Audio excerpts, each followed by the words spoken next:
بسم اللہ الرحمن الرحیم۔ السلام علیکم دوستو، دنیا بھر کی خبروں میں آج آپ سنیں گے، لیکن اس سے پہلے اگر ہو سکے تو لائک اور سبسکرائب کا بٹن ضرور دبا لیں۔ شکریہ۔ امریکہ میں سائنسدانوں نے ایک ایسا روبوٹ تیار کیا ہے جو انسانوں کے ہونٹوں کی حرکت کا مشاہدہ کر کے اس کی نقل کر سکتا ہے۔ کولمبیا یونیورسٹی کے انجینئرز نے بتایا ہے کہ وہ ایسا روبوٹ بنانے میں کامیاب ہو چکے ہیں جو بولتے یا گاتے وقت ہونٹوں کی حرکت کو پہلی بار سیکھ کر اس کی نقل کر سکتا ہے۔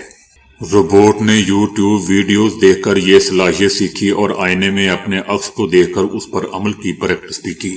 انجینئرز کا کہنا تھا کہ جتنا زیادہ روبوٹ انسانوں سے رابطہ کرے گا اتنی ہی اس کی کارکردگی میں بہتری آئے گی۔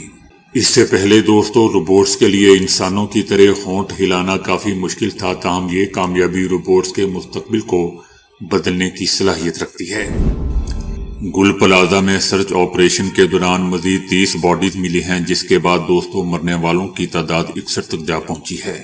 مزید لاپتہ افراد کی تلاش کے لیے سرچ آپریشن چھٹے روز بھی جاری ہے۔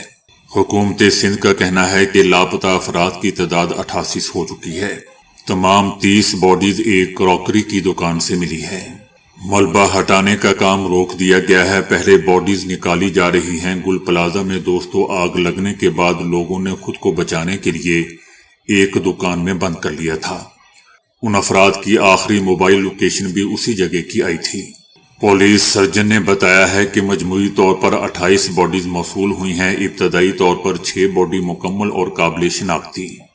ڈاکٹر سمیہ سید کا بھی کہنا تھا کہ گزشتہ رات مزید 3 باڈیز شناخت ہونے کے بعد ورثہ کے حوالے کر دی گئیں۔ ان کا کہنا تھا کہ مزید 3 سے 4 ڈی این اے رپورٹس آنے کی توقع ہے۔ آگ کی شدت کے باعث ڈی این اے شدید متاثر ہوئے ہیں، شناخت کا عمل مشکل ہے۔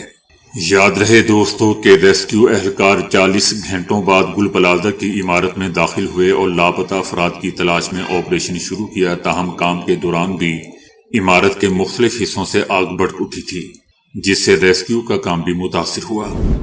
اٹلی کے عالمی شہرت یافتہ سیاحتی جزیروں لیپاری اور سسلی کے ساحلی علاقوں میں سمندری طوفان ہیری نے تباہی مچا دی۔ 74 میل فی گھنٹے کی رفتار سے چلنے والی ہواؤں سے 9 میٹر تک اونچی موجیں پیدا ہوئیں۔ سمندری طوفان سے اٹھنے والی یہ طاقتور لہریں اپنی حدود کو عبور کرتی ہوئی جزیرے میں بنے ہوٹلز اور گھروں میں بھی داخل ہو گئیں۔ گھروں میں داخل ہونے سمندری پانی نے گھر کی قیمتی اشیاء کو تباہ و برباد کر کے رکھ دیا۔ سمندری پانی سے جزیرے میں سڑکیں زیر آب آ گئیں۔ ساحلی علاقوں سے تقریباً 190 افراد کو محفوظ مقامات پر منتقل کیا گیا، جن میں ایک نگہداشت مرکز کے 32 رہائشی بھی شامل تھے۔ ساحلی قصبوں میں سکول تاحکم ثانی بند اور ہنگامی آپریشن سینٹرز فعال کر دیے گئے ہیں، جن میں متاثرہ افراد کو امداد فراہم کی جا رہی ہے۔ ادھر گھروں میں سمندری پانی داخل ہونے کی ویڈیو سوشل میڈیا پر وائرل ہوگی، جس سے طوفان کی ہولناکی کا اندازہ لگایا جا سکتا ہے۔ چلی میں جنگل میں لگنے والی شدید آگ کے نتیجے میں کم از کم 19 افراد اب تک مارے جا چکے ہیں، جبکہ حکومت نے بڑے پیمانے پر انخلاء کی کارروائیاں شروع کر دی ہیں اور 30 سے زائد آگ کے واقعات پر قابو پانے کی کوشش کی جا رہی ہے۔ حکومت کا کہنا ہے کہ شدید گرمی اور تیز ہواؤں نے صورتحال کو مزید سنگین بنا دیا ہے۔ چلی حکومت کا دوستو یہ بھی کہنا ہے کہ اگرچہ رات کے وقت موسم کی بہتری سے کچھ مقامات پر آگوں پر جزوی قابو پایا گیا، تاہم بڑی آگ اب بھی لگی ہوئی ہے۔ حکومت کا کہنا ہے کہ اصل تشویش یہ ہے کہ کئی جگہوں پر آگ پر قابو تو پا لیا گیا ہے، مگر مزید نئی آگ بھڑک سکتی ہے۔ متاثرہ افراد اپنے تباہ شدہ گھروں کے ملبے میں اپنی بچی کچھی اشیاء تلاش کر رہے ہیں، جبکہ فائر فائٹرز قریبی علاقوں میں آگ بجھانے میں بھی مصروف ہیں۔ 51 سالہ ایک خاتون کا کہنا تھا جو اپنے آبائی گھر کی راکھ پر یادگاریں تلاش کر رہی تھی۔ اس کا کہنا تھا کہ آگ اس قدر تیزی سے پھیلی کہ فرار کا موقع بھی نہ مل سکا۔ حکومت کا کہنا ہے کہ اب تک 325 مکانات مکمل طور پر تباہ ہو چکے ہیں، جبکہ مزید 1100 گھروں کا جائزہ لیا جا رہا ہے۔ اب تک 35,000 ایکڑ سے زائد رقبہ جل چکا ہے، جو ایک بڑے امریکی شہر کے برابر ہے۔ ماہرین کا کہنا ہے کہ مسلسل بلند درجہ حرارت، خشک کا ماحول اور تیز ہواؤں نے آگ کو بے قابو کر دیا ہے۔ یاد رہے دوستو کہ چلی اور ارجنٹائن میں نئے سال کے آغاز سے ہی شدید گرمی کی لہر جاری ہے، اور اس ماہ ارجنٹائن کے پٹاگونیا میں بھی بڑے پیمانے پر جنگلاتی آگ لگ گئی تھی۔ صدر ٹرمپ کی جانب سے تشکیل دیے گئے غزہ بورڈ آف پیس میں اب تک پاکستان سمیت 219 ممالک شمولیت اختیار کر چکے ہیں۔ اب تک پاکستان، قطر، سعودی عربیہ، ترکیہ، انڈونیشیا، بحرین، مصر، اردن، قازقستان، ازبکستان اور متحدہ عرب امارات بورڈ میں شمولیت اختیار کر چکے ہیں۔ اس کے علاوہ Argentina, Armenia, Azerbaijan, Belarus, Hungary, مراکش اور ویتنام بھی غزہ بورڈ آف پیس میں شمولیت کا اعلان کر چکے ہیں۔ یاد رہے دوستو کہ اس بورڈ کا مقصد غزہ کی بحالی کے امور کی نگرانی بتایا گیا تھا، تاہم اس کے چارٹر میں اس کے دائرہ کار کو صرف غزہ تک محدود نہیں کیا گیا۔ امریکہ مختلف عالمی رہنماؤں سے مطالبہ کر رہا ہے کہ وہ ٹرمپ کی سربراہی میں قائم اس بورڈ کا حصہ بنے، جس میں مستقل نشست کے لیے $1 ارب فیس مقرر کی گئی تھی۔ ایران کا کہنا ہے کہ غیر ملکی پشت پناہی میں گزشتہ دنوں ایران میں تخریب کاری کے واقعات میں 3000 سے زائد افراد مارے گئے۔ مارے جانے والوں میں سیکیورٹی فورسز کے اہلکار اور عام شہری بھی شامل تھے، جبکہ تخریب کاری کے واقعات میں 2427 ایرانیوں کو شہید قرار دے دیا گیا ہے۔ جیسا کہ دوستو ہم جانتے ہیں کہ گزشتہ دنوں ایران میں مہنگائی کے خلاف احتجاج کیا گیا تھا، جس کے باعث انٹرنیٹ سروس بھی معطل رہی، جبکہ جلاؤ گھیراؤ بھی کیا گیا۔ صدر ٹرمپ نے ایران کو جوہری پروگرام کے حصول سے متعلق ایک بار پھر خبردار کیا ہے۔ CNN کو دیے گئے انٹرویو میں صدر ٹرمپ کا کہنا تھا کہ ایران کو جوہری سرگرمیاں بند کرنا ہوں گی۔ انہوں نے خبردار کیا کہ جوہری پروگرام بحال ہوا تو کارروائی کریں گے، چاہے اس کا نتیجہ کچھ بھی ہو۔ صدر ٹرمپ کا کہنا تھا کہ ماضی میں امریکہ کی کارروائی نے ایران کو جوہری ہتھیار بنانے سے روک دیا تھا۔ اگر امریکہ نے ایران کے ایٹمی نظام کو نشانہ نہ بنایا ہوتا تو ایران 2 مہینے کے اندر اندر جوہری ہتھیار حاصل کر لیتا۔ انٹرویو کے دوران صدر ٹرمپ کا کہنا تھا کہ ایران کو ایٹمی ہتھیار حاصل کرنے کی کوشش کو ختم کرنا ہوگا۔ انہوں نے ساتھ ہی امید ظاہر کی کہ ایران کے خلاف مزید کوئی کارروائی نہیں کریں گے۔ صدر ٹرمپ نے یہ بھی کہا کہ ایران میں سڑکوں پر اندھا دھند لوگوں کو نشانہ بنایا جا رہا تھا، لیکن ان کی جانب سے فوجی کارروائی کی دھمکی کے بعد ایرانی حکومت نے سینکڑوں افراد کو پھانسی دینے سے بھی روک دیا۔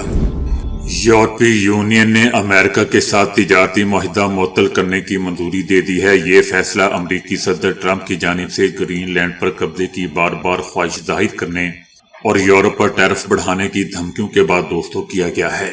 یہ معاہدہ پچھلے سال ہی ہوا تھا۔ اس معاہدے کے تحت امریکی ٹیرف زیادہ تر یورپی مصنوعات پر 30% کی بجائے 15% مقرر کیے گئے، جبکہ یورپ نے امریکی سرمایہ کاری اور برآمدات بڑھانے کے لیے اقدامات کرنے پر رضامندی ظاہر کی تھی۔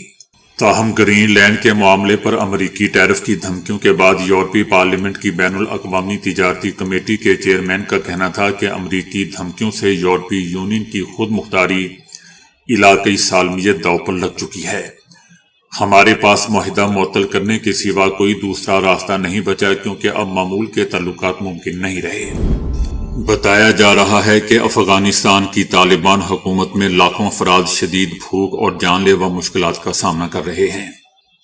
افغان میگزین ہشت صبح کے مطابق طالبان رجیم میں لاکھوں افراد شدید بھوک اور جان لیوا مشکلات کا سامنا کر رہے ہیں، جبکہ غذائی بحران بے قابو ہو چکا ہے۔ افغان میگزین ہشت صبح میں لکھا گیا ہے کہ ورلڈ فوڈ پروگرام کے تخمینوں کا حوالہ دیتے ہوئے میگزین لکھتا ہے کہ افغانستان میں 1,70,00,000 افراد شدید غذائی قلت میں مبتلا ہیں۔ گزشتہ سال افغانستان میں غذائی بحران ریکارڈ سطح پر رہا، جبکہ اس سال مزید 20 لاکھ بچوں کو غذائی قلت کا سامنا کرنے کا خدشہ ظاہر کیا جا رہا ہے۔ افغان میگزین لکھتا ہے کہ مختلف ممالک سے ملک بدر کیے گئے افغان مہاجرین کی واپسی سے غربت اور غذائی بحران میں مزید اضافہ ہوگا۔ ایران پر ممکنہ امریکی حملے کے پیش نظر اسرائیل نے دفاعی الرٹ بڑھا دیا ہے۔ ایرانی قیادت بھی امریکی حملے کے جواب میں حکمت عملی پر غور کر رہی ہے۔ اسرائیلی فضائیہ نے خدشہ ظاہر کیا ہے کہ ایران اسرائیل کو لڑائی میں شامل کر سکتا ہے، تاہم یہ یقینی نہیں کہ ایران اسرائیل کو پہلا ہدف بنائے گا۔ اسرائیلی حکومت کا بھی کہنا ہے کہ صورتحال پر گہری نظر رکھی جا رہی ہے اور کسی بھی ممکنہ خطرے سے نمٹنے کے لیے دفاعی تیاریوں کو مزید مضبوط کیا جا رہا ہے۔ اسرائیلی حکومت کا کہنا ہے کہ خطے میں بڑھتی ہوئی کشیدگی کے باعث الرٹ ہے، جبکہ امریکہ اور دیگر اتحادیوں کے ساتھ قریبی رابطہ بھی برقرار ہے۔ یاد رہے دوستو کہ ایرانی میزائل حملوں سے بچنے کے لیے اسرائیلی ایئر لائنز نے طیاروں کو اسرائیل سے باہر منتقل کرنے کی تیاری بھی شروع کر دی ہے۔ صدر ٹرمپ نے ہمیشہ کی طرح دوستو پھر بڑک مارتے ہوئے کہا ہے کہ حماس کو اپنے ہتھیار ختم کرنا ہوں گے، اور اگر ایسا نہ کیا تو اسے تباہ کر دیا جائے گا۔ ورلڈ اکنامک فورم سے خطاب کے بعد سوال و جواب کے سیشن میں صدر ٹرمپ کا کہنا تھا کہ جلد ہی یہ واضح ہو جائے گا کہ حماس اپنے وعدے پر عمل کرتی ہے یا نہیں۔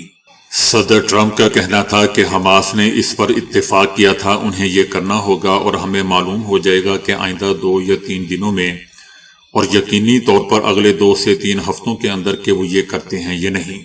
صدر ٹرمپ نے خبردار کرتے ہوئے کہا کہ اگر انہوں نے ایسا نہ کیا تو انہیں بہت تیزی سے تباہ کر دیا جائے گا، وہ مکمل طور پر نیست و نابود ہو جائیں گے۔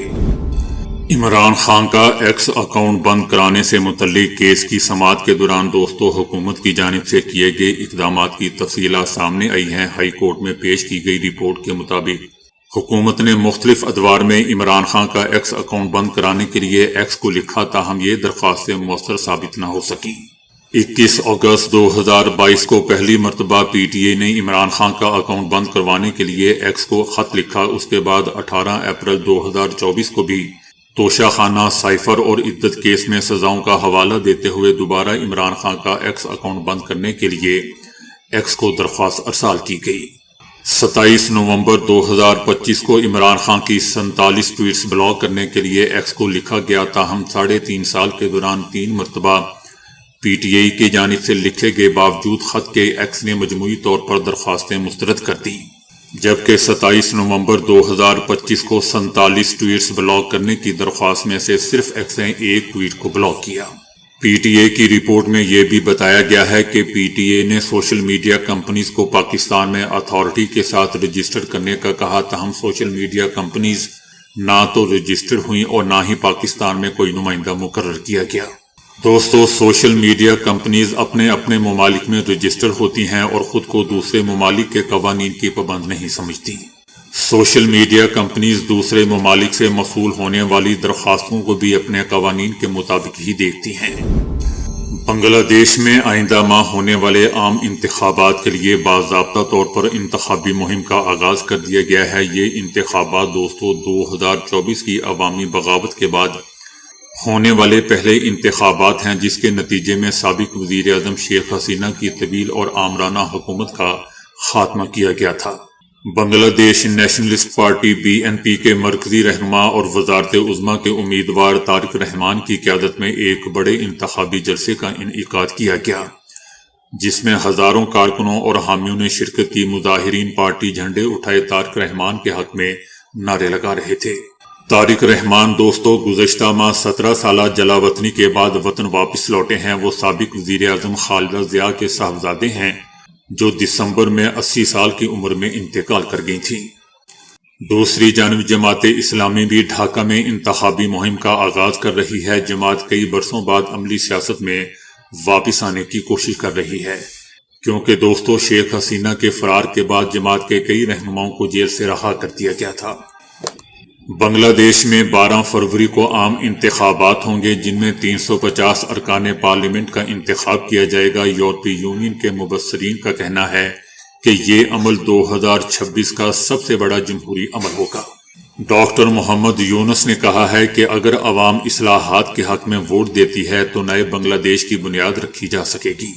یاد رہے دوستو کہ شیخ حسینہ واجد اس وقت بھارت میں روپوش ہیں، جہاں وہ مظاہرین کے دباؤ کے بعد فرار ہو گئی تھیں۔ دوستو بنگلہ دیش میں تبدیلی آ نہیں رہی بلکہ تبدیلی آ چکی ہے۔ تو دوستو ابھی کے لیے اتنا ہی۔ ویڈیو کو لائک اور شیئر کرنے کا بہت بہت شکریہ۔